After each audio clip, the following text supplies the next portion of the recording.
Hello there, friends. This is Spencer Michaud, and today we're going to be talking about Venus moving through the second decan of Taurus. So, this is the space in the zodiac between 10 degrees of Taurus and 20 degrees of Taurus. We will be examining the period of time between April the 22nd and April the 30th. So, happy Earth Day, everyone. And we will take a closer look at some of the aspects that Venus is making over the course of this journey, including a conjunction with Uranus on the 22nd, a square with Saturn on the 25th, a conjunction with Mercury on the 25th as well. And we'll take a look at Venus making a contact with the fixed star Menkar at 14 degrees of Taurus. So let's dive into it here. Hope that you're all doing well. We'll take a look at this screen, see what we're dealing with. Venus has some dignity here. She's still in the lying hidden phase. So I'm going to kind of look at one chart here. She's still under the beams of the sun, but she has a special condition right now called being in her chariot. Of course, in ancient times, chariots were these vehicles that transported people from one place to another, sometimes for very special celebrations like weddings and things of that nature. And usually they had an awning over top of them to protect the people from the sun. So this was kind of like a planet that is being protected by this very special celebratory awning that will allow it to escape damage from the beams of the sun. Usually when a planet is under the beams, it's kind of burnt up, it's invisible, it has a lot of difficulty manifesting its significations. But in this case, Venus being in her own temple, being the domicile lord of Taurus, kind of her nocturnal temple here, she has some protection. Venus is also in her own triplicity in the daytime. So she's the triplicity lord of the earth signs by day. So this has some significations with having some support from the group or from a community of people that you are a part of, your guild, so to speak. So we've got the butler that is home, taking care of business, which is Venus as sort of the butler, as the domicile lord, the moon being the exaltation lord or the owner of the estate. We have communal support. We've got our friends around us, happy to support us in our endeavors. We have a planet that is associated with good fortune, that is very good at bringing things and attracting things into your life, really without any, I don't know, really without a ton of effort. Now, that doesn't mean that Taurus itself doesn't require effort. This house is sort of a combination of Venus, the moon, which is very generative, and Aphrodite and her husband Hephaestus, who was the blacksmith that worked very hard on his craft and was very skilled. So I do think it is a combination of hard work and creating beauty and a good eye and being able to have patience and endurance, and just showing up and doing the work every day. This is a fixed earth sign. There's consistency that will help us to bring things into being. Now, this face is ruled by the moon in the descending Chaldean order. So this is like a doubly important lunar decan where it is very fertile. I have the moon in this decan, and this is a place where if you show up for your work, you will be, I think, blessed with a lot of good ideas and a lot of stamina to be able to consistently produce work, hopefully quality work. This is something that I've tried to do in my life with the moon conjunct the midheaven, is just show up for life. This was one of the first articles I wrote when I was a songwriting teacher. It was talking about Neil Young, and Neil Young would write a song every day. And for every 10 songs that went on his album, he had probably over 100 that he had written. And this helped him to create very high quality work. Not every song that he made was uh, you know a hit, but he consistently produced good work because he produced a lot of work. Same thing with a guy named Richard Rodgers. If you're familiar with Rodgers and Hammerstein, he published, not wrote, published over 900 songs in his career. If you're not familiar with Rodgers and Hammerstein, he was a musical theater writer who is responsible for many of the famous musical theater productions that are much beloved, and including the sound of music. So, he showed up at his piano every day for 2 hours. He had a family, he had kids, but he was like, hey, this time is my time. And, he didn't always have a plan. He just sat down and was available for the muse. So this decan is really about success that is created. Book T calls it material success, and the Book of Thoth, just success, the Lord of success. Success is created through consistency, through showing up, through our generosity, through our generative qualities, right?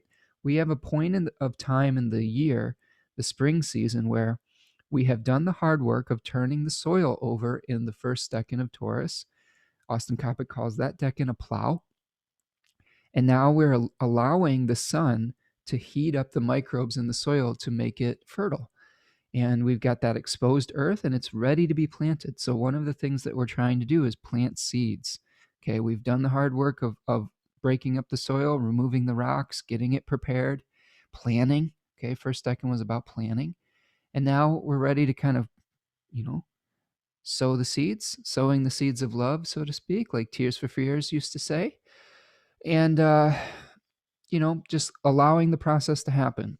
Austin Coppock calls this decan a Linga-Yoni, a Shiva lingam.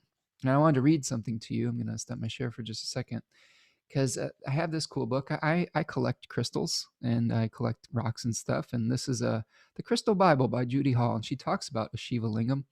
I was trying to find one to show you, but this is what they look like.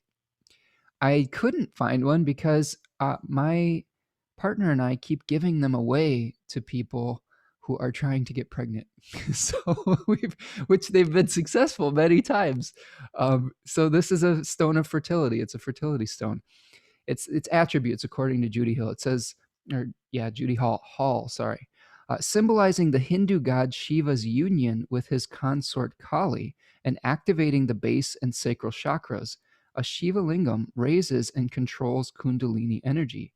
It is perfect for facilitating spiritual evolution through tantra and sexual magic. A symbol of sexuality and potent male energy, this stone has been sacred for thousands of years. It facilitates the union of opposites, such as masculine and feminine, or body and soul, and is excellent for sexual healing. Okay. Pretty interesting because that's exactly what Venus is trying to do. Venus is trying to unify things that have been separated. Okay. It is trying to bring together the body, okay, in Taurus that with the earth sign and the soul, the individuation that we fought so hard for in Aries. Now we're trying to fuse it into some kind of physical form. So it's a perfect representation for this decan. And this is something that has in Austin's first edition of his book, 36 Faces. So I wish I had one to show you. I'll show you. I've got here is a lapis lazuli. It's sort of a similar shape, although a lingam is a little bit rounder. Okay, it's kind of round and then it's kind of pointed at the top here, but it's a neat stone. They are very sacred in India, so you can find them at various crystal shops and whatnot. But be careful; they're potent. If you're not trying to have a baby, you might want to be careful.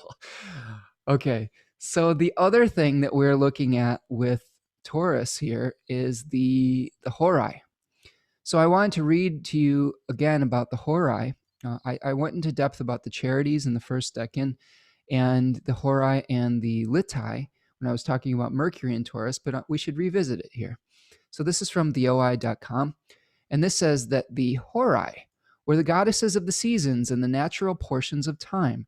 They presided over the revolutions of the heavenly constellations by which the year was measured, while their three sisters, the Moirai, spinned out the web of fate. The Horai also guarded the gates of Olympus and rallied the stars and constellations of heaven. They were particularly honored by farmers who planted and tended their crops in time with the rising and setting of the stars.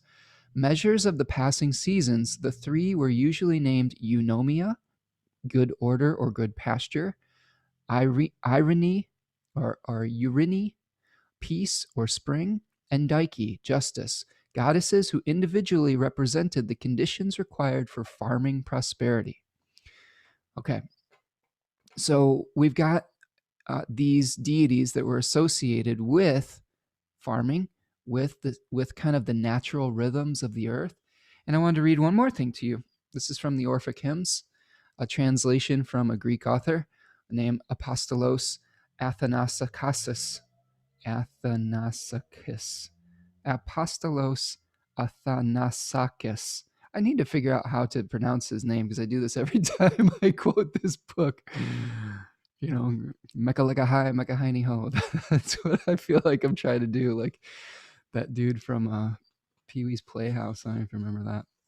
This is number 43, to the Horai, or the seasons. It says, seasons, daughters of Themis, daughters of Lord Zeus, Eunomia and Dike, and thrice blessed Urani, pure spirits of spring, of blossoming meadows, you are found in every color, in all scents wafted by the breezes, ever blooming, revolving, and sweet-faced. O seasons, you cloak yourselves with the dew of luxuriant flowers. At play you are companions of holy Persephone, when the fates and the graces in circling dances come forth to the light, pleasing Zeus and their mother, giver of fruits. Come to the new initiates and their holy and reverent rites. Bring perfect seasons for the growth of goodly fruit. Okay. Another author, T. Susan Chang, in her book 36 Secrets, talks about the Kairos moment, the moment of opportunity coming. So this may be where opportunity meets form as well. So something else to think about with that. The card that we're looking at here is the Six of Pentacles. We have moved forward from the Five of Pentacles, where we saw destitute figures that were potentially receiving some divine intervention to create prosperity, but there was some worry about maybe not having enough, and that got us to work. That helped us to start doing the hard work necessary to prepare those fields. And now we are getting in touch with our spirit of generosity. We are sowing those fields. We're giving whatever gifts that we have to give to the world, whether it's through wealth and prosperity, whether it's through time, whether it's through our knowledge, whether it's through our emotional support. There's lots of different ways to support one another and to be generous with your gifts. So that's something to think about with this particular card. I did also want to point out that the 11th house in the Thema Mundi, the kind of philosophical natal chart of the world, is Taurus. And that house has some significations with benefactors and people that you receive support from and give support to. It is everything that supports your action out in the world. It is the joy of Jupiter. So it is merit-based actions. It's the house of the good Daimon, something that is leading you to be in touch with your higher self and to act from your higher self. Kind of like Jiminy Cricket on your shoulder saying, hey, this would be a fruitful action to take. So I think all of that embodies this particular decan. So some other notes that I've written down here. This is a particularly luxuriant decan, according to Austin Coppock, where, again, it's very fruitful. It's very fecund, like he likes to say. So we have to pay attention to how we are creating luxury in our life without having expectation or falling into the trap of entitlement. Again, I really strongly believe that this decan and this sign in general functions at its best when we are focusing on how we can contribute to the whole rather than what we can receive. When we have the spirit of generosity and giving, that is the type of action that is creating fertility in the whole so that it is able to provide for us and for all of us. So I've been talking very much about Taurus is paying attention to the health of your community and the health of the collective, because then that collective is going to be able to support you in the way that is healthy and is abundant. Okay, so this is a wealth secret, is having an abundance mindset rather than a scarcity one. Okay, so this is the time to work the land, to sow the seeds, find a consistent rhythm for success. Consistency is one of the things we're talking about with this. The soil is ripe and fertile for planting. Practice altruism. Okay, so let's look at our chart again and see what else we are looking at here. So we've talked about some of the condition. Venus will be moving through the terms of Mercury from 8 to 14 degrees, and then through the terms of Jupiter from 14 to 22 degrees. So the curriculum setter is still in the planning phases in the beginning, and then it'll be moving into the more, I guess, demiurge type of curriculum setter, where it's like, hey, go create order in your life, go sow those seeds and create abundance. So it should be moving towards that as we move forward through this cycle. We've talked about the tarot card and the names of the card. We've talked about the Daimon. We've talked about the fixed stars. We are going to see Venus co-present with the Sun, Mercury, and Uranus during this cycle, including an exact conjunction at the beginning of her journey through Taurus too. So a stacked house in Taurus. There's a lot of different what is the word I'm looking for? There's a lot of different agendas that are drawing upon a similar source, and there's a lot of different things that are being provided for by Venus as the clay, we could say. We've got Venus is trying to create harmony. She is both potter and clay in this sign, and Mercury is the potter trying to facilitate commerce and communication, go between worlds, and maybe even cast some doubt on our resources. And I think that we cast doubt, but we can also think of it as taking stock. When we question what we have and whether it is of value or not, then we can decide what stays and what goes. So this could be kind of the questions we're asking to figure out what we want to plant and what we want to bring into fruition over the spring and summer season. The sun is commanding. The sun is trying to bring awareness to certain areas of our life. So sun's moving through the first decan of Taurus over this period of time. So the sun may be providing some awareness of where we may be experiencing some lack. And Venus is trying to fix it on some level and bring it back together. Uranus is kind of a wild card. Uranus is trying to shake us up out of old patterns.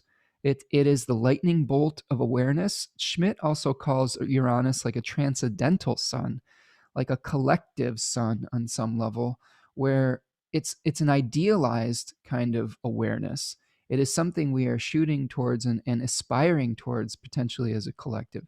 So we may be in the process right now of very much idealizing how we use our resources, leaving the past behind and trying to shake up some of the old structures to bring something new into existence. We've seen this with new forms of currency like cryptocurrency. We've seen it in the art world with things like NFTs, aka non-fungible tokens. We're seeing it in how we are treating the earth and the collective resources that we share, like the air, the water, the land, and how we are being good stewards of that. We're seeing a lot of things in the news about countries participating together to fight climate change. And America is rejoining a lot of those agreements and trying to find solutions, hopefully, and accelerate the process of fighting climate change. So I think all of those are important, especially on this Earth Day that I'm recording this April the 22nd. Okay, so let's talk a little bit about some of the other players in this game. We've got all this stuff in Taurus happening, but we do have a little bit of a planet that is pumping the brakes here. We've got Saturn in the overcoming square to all these Taurus planets. And this is putting a little bit of a damper on the celebration, on the enjoyment of pleasure.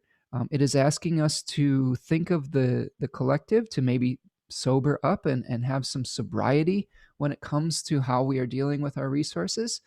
We may be having to work within certain limitations that are maybe outside of our control, that are having to do with the collective itself and society, politics, the way that we share ideals. We saw a very landmark decision last week, or I guess it feels like last week. I bet it was earlier this week, where Derek Chauvin was found guilty on all 3 counts that he was being charged with in the murder of George Floyd. And it was a good step in the right direction, but I think that there was a lot of stress leading up to that verdict.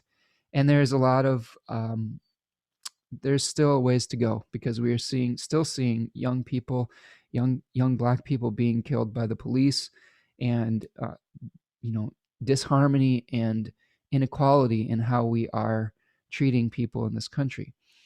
And that has to do with distribution of resources as well. So these conversations are coming up, and Saturn is trying to restore a right proportion. Jupiter is also assisting. Jupiter is in the third decan of Aquarius, which is talking about leaving the past behind and moving into the unknown.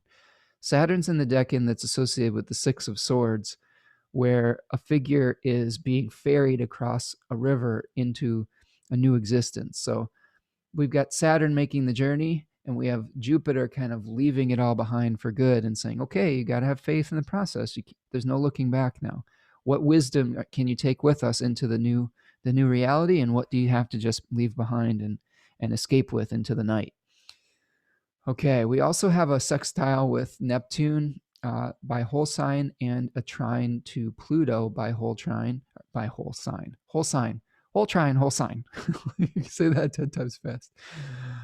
So we are, bringing up things from the underworld with the contact with Pluto, and exposing corruption, but hopefully that is leading to transformation, compassion, an ability to make a new start. And we are also getting in touch with potentially some of the very, transcendent qualities of Neptune. Hopefully we're not getting lost in too much illusion, but we're willing to make some of the sacrifices necessary for our vision with Neptune in the third decan of Pisces, and that is having a harmonious relationship with the Taurus planets right now. All right, let's see. Mars is about to move into Cancer, probably tomorrow. I'll be doing another video on that. But then it will move into a sextile with all of the Taurus planets. Mars isn't super happy in Cancer. It's in its fall. It is disrupting the qualities of the moon, the lunar qualities, like the ability to generate things, domestic stability. It is indirect, so it is not able to take action in a way that is to the point. So this may be a point in time where, when we are trying to create things, we're going to have to deal with a little bit of a fluctuating energy, a little bit more emotional instability, and a little bit of maybe trouble on the home front. So that's something to think about as we move forward with this Venus cycle. So you have to think, if we just sum up what all the planets are talking about at this point, we've got Saturn saying, hey, pump the brakes, work within certain limitations, create within the circumstances that we have. Think about how you are going to be contributing to the bigger picture, and what gifts do you have that you can contribute to the whole right now. Mars is saying, you know what, there's going to be some conflict potentially in domestic spheres. Our energy may come and go. So, try to plan for that on some level. Again, consistency is going to be the key. Try to be as consistent as you possibly can. I do think that Uranus is going to disrupt some of our routines, though. And let's talk about that, because the first aspect that we're seeing on the 22nd is this conjunction between Venus and Uranus. And all of the planets in Taurus are going to make a conjunction with that planet within the next 3 or 4 days. The Sun, Mercury, Venus are all going to take their turns conjoining with the Promethean influence here. And so we're going to get some shakeups. With Venus conjoining Uranus, we may have some shakeup of some relationship things. We may have some artistic breakthroughs or breakdowns. Some eccentric taste might come up. There may be some challenges in how we are trying to bring things into fruition and trying to unify. I've had some of my routines broken up this week with some family stuff that's been going on too. So I don't, tell me if there's something going on. I'm curious to hear how Uranus is is affecting all of you. What are the lightning bolts of awareness of the shakeups that are going on in your life? I'm feeling that weight of Saturn too. There's just been some stuff going on in my personal life with my parents that has been a little difficult lately. There's been some health challenges that have been really shaking me out of my routines and making it difficult, I think, to even do this work. But you know what? Part of the way that you can deal with some of those super emotional and challenging things is sometimes to take your mind off it and to just keep doing some of the normal things that you do so that you don't have to, I don't know, get lost in your feelings or sadness. That's how I've been kind of handling some of the things that have come up recently. Um, but yeah, I think that some of these things are going to lead to hopefully some positive changes. Venus is really trying to harmonize the shifts that we're going through with Uranus and the shakeups in our material resources. So, maybe the shock will be for the best in the long run. And the I Ching was speaking to that on some level too. Maybe there was something that was corrupt that needed to be shaken out of its old way of doing something so that healing can take place and cleansing. Remember, Venus was a planet of purifying and cleansing. And maybe there has been things that have been falling on disrepair that needed to be shocked awake to be able to uh, create harmony once again. Now, as we move forward to the 25th, we're going to see um, we're going to see Venus running straight into a square with Saturn. Okay, you can see this here. It'll be applying for the next few days, as it is in the inferior position to Saturn. Saturn is in the superior position, which is called the overcoming square. This is a tough aspect for any planet that is receiving Saturn's wrath, I guess. Um, these two planets are not of the same sect, so they are not sect mates. They are kind of on opposite teams. They have different agendas. Saturn is a planet that casts things into exile. That is, a planet of ignorance, where through neglect we may, have an experience of something that has fallen into disrepair. It's kind of like think about, I don't know, like someone who doesn't bathe or something like that, meeting with the goddess of cleanliness and purity. I compared this aspect in a previous video to kind of the Marie Kondo energy, where Marie Kondo has I think she has a Venus Saturn conjunction in Libra in a place that is very harmonious for both of these planets, where she goes into planets or places that have fallen into disrepair and tries to bring harmony back into them by saying, do you love these things that are in your life? And if you don't love them, it's time to get rid of them. And that may be an experience that we're having with this square as well. As we could see things that are beautiful falling into disrepair. We could see the aging process, especially when it comes to like feminine things. We could also see the denial of our ability to harmonize body and soul, where that just through circumstances outside of our control that are bigger than us, it may be difficult for us to pursue pleasure in the way that we want to, or to create in the way that we want to. I think Saturn's always kind of the big cosmic no on some level, but sometimes that no is really necessary. Sometimes having limits that we can build within can give something structure. So, if we have unlimited possibilities, sometimes it can be more difficult to make a decision. So Saturn might remove some possibilities at this point, but again, it may help you focus on what is really important to you. Venus may also be bringing some purification to some of the areas of your life that have fallen into disrepair, like Marie Kondo would. So take a look at anything that has kind of gotten out of whack.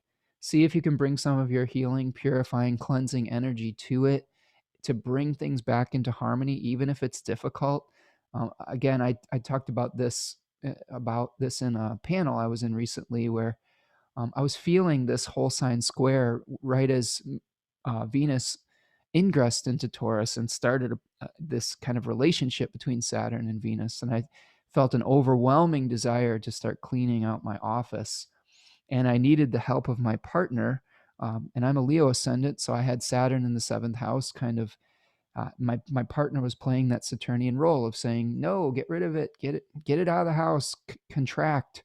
And it really did free things up. By creating limits and boundaries, I was able to perform the ritual, another signification of Venus, the ritual of purifying my space and opening up the flow of energy so that I can, create in this space and it can become fertile again. All right, so that's the 25th. If we move forward to the 26th, we will be seeing, and as of this point, Mars has moved into Cancer. So that's something else to keep your eyes on. On the 25th, actually, before we move forward to the 26th, Mercury and Venus will be making a conjunction as well at 13 degrees of Taurus. And these two planets coming together could lead to some kind of harmonization of the way that we communicate, the way that we exchange, the commerce kind of thing. You could think of this as maybe sweet talk or sensual poetry, especially in Taurus, where you're getting in touch with your senses and describing things in this very fertile way. I know that one of the techniques that I like to talk about in my songwriting classes, when I was teaching those, was this thing called object writing, where you would do kind of a stream of consciousness where you would get in touch with your 5 senses and you'd try to include a sight, a smell, a touch, a sound. And it was bringing kind of these abstract ideals down to earth. And I think this could be another way that we're thinking about this, is really trying to make things practical. Our minds might be, the idea might start to harmonize with what is possible. Love songs, something that I wrote down. So maybe even a good conversation over a decadent meal, or some like a good cup of coffee, something like that, where you're having some kind of meaningful exchange, but in combination with the sensuality of Venus. This is also going to be coinciding with Venus making contact with a fixed star called Menkar over the next couple of days. That's happening at 14 degrees of Taurus, and that was the mouth of the whale Cetus. And this is not like a nice whale of modern understanding. This was a sea monster. And Menkar is a fixed star that feels like we are getting swallowed up by unseen forces, where we may be at the mercy of the collective unconscious, of like projections from many different people. It's interesting. I have this fixed star right on my midheaven, and I think that one of the things that I've experienced this as is I can feel collective pain. I can feel collective joy. I usually can anticipate certain zeitgeist type movements, I guess, where I just will have a intuition about something, and then it will start to become something that starts to trend or something of that nature. But it does feel sometimes like being tossed about on a sea of unexpected feelings, and you don't really know where it's coming from. But with Venus here, this may be something where we are getting some good fortune that's coming from the collective potentially, or we could see some relationship stuff erupting from the depths. So maybe we might be questioning some of our collective values. A lot of the things that Venus speaks to as well is there are some significations with values, but I think that we may be performing some kind of collective ritual with Venus on this fixed star. So I would, look for that in your communities. If there's some kind of collective ritual that you could be a part of, or that is going to bring prosperity to your community. So yeah, harmonizing with the collective could be some of the significations. And this is also coinciding with our new moon on Monday, as Duran Duran would like to say, "New moon on Monday," right? It's a good song. It's a good jam. We're gonna see that full moon at 7 degrees of Scorpio. Probably probably a difficult one.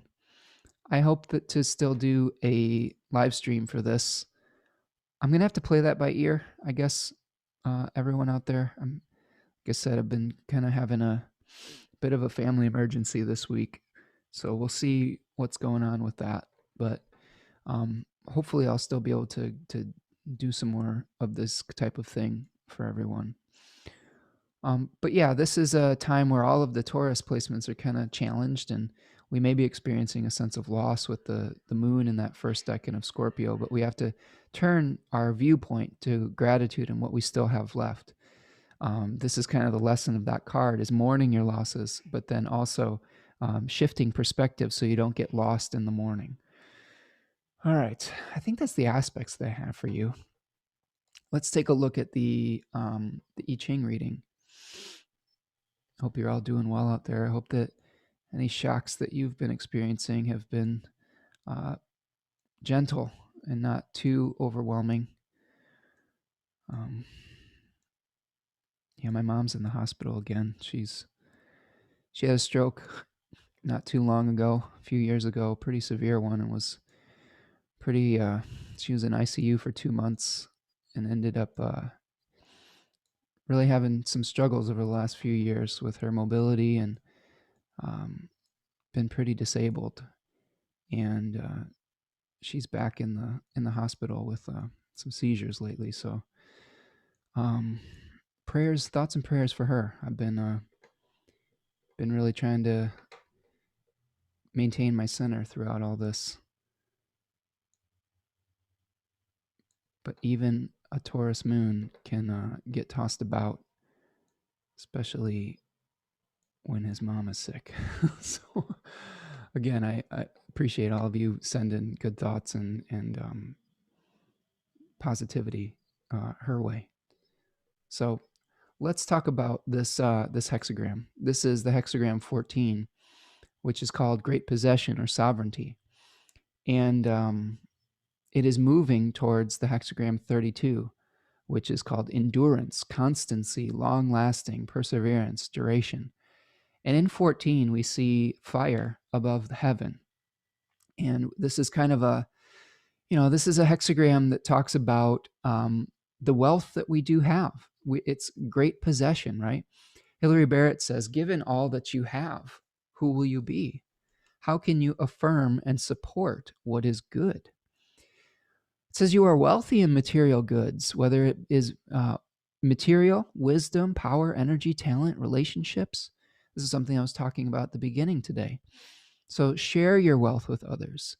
This hexagram is sort of like the sunrise, okay? So shine like the sun. Let people feel your warmth, all right? Try to everyone has something to give. And I know that we've felt this enormous sense of lack over the last year with the pandemic, and we've felt the contraction really hard with, we've lost people, we've lost, freedoms, we've lost communities, we've lost jobs, but we are resourceful. Human beings are extraordinarily resourceful, and even throughout this period of loss, there's always something, I think, that you can shift towards perspective. Like I said, like even if you don't have a lot of material resources right now, you might have a talent that you can share with someone. You may have just your compassion or your empathy that you can share with someone at this point. Even the gift of time. If you've lost your job, you've been given the gift of time to maybe rethink some of the things in your life. I think that's there's always opportunities. When one door closes, there's another that opens. And I think that thinking like that can really help us to get in touch with this generative quality of Venus and Taurus. So we have a couple changing lines. Line number 1 says, no relationship with what is harmful. Whatever is introduced, you will possess in great measure later on. So this is sort of like, learning how to choose wisely. We have to avoid integrity lapses, because what we plant, whatever seeds we plant now, they're going to grow into something. So if we're planting rotten seeds, they're going to grow, if we plant bitter fruit, it's going to grow into something we might not want to eat later on. So make sure that you're planting your seeds in a way that You're going to be happy with what you're going to harvest later on. So really pay attention to that in this planting season. Line number 6 says, "From heaven comes help and protection, good fortune, nothing that does not bear fruit." So this is a nice line. This is saying that everything is unfolding in accordance with the way of the cosmos. They talk about letting it unfold, whether it was expected or not.